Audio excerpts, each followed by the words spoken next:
and you'll never get that off.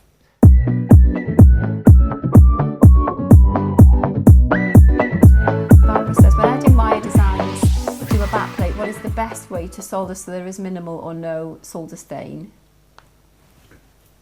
Right then. So, the best way to solder on wire onto a backplate is obviously, as you say, is to minimize the amount of solder. So what you do not want to do, you do not want to do this. You've got your plate here. You want to put a spiral like that, and that is out of wire. What you don't want to do is put, a little pallium by here, little pallium by here, little pallium by here.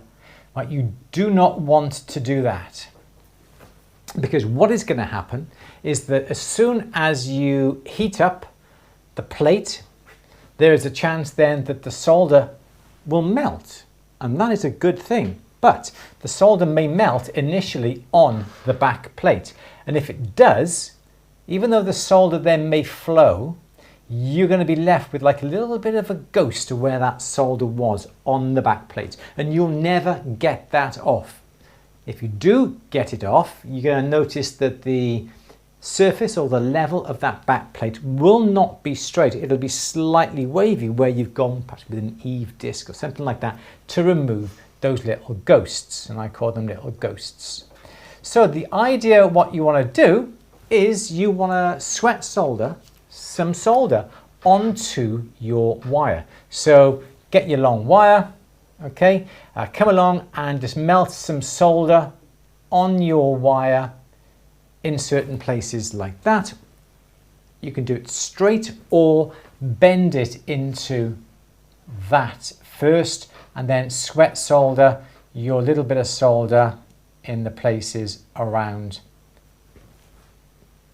the bent wire. If you do it on a straight length, there's a chance that it's not going to bend nice and easy, because these areas are going to be a little bit thicker and the wire will not bend. But if you do that, then what you can do is flux the whole area, put your wire on top of your back plate. So now you've got your back plate here, okay. Here is your wire on top. Heat from underneath. As you heat from underneath, here's your torch, the back plate will warm up, the heat will get taken through to your little piece of wire on the top, and then when the temperature is just right, the solder will melt from the wire onto the back plate. The solder will not then flow anywhere else. Here's the side of your back plate, here is your wire.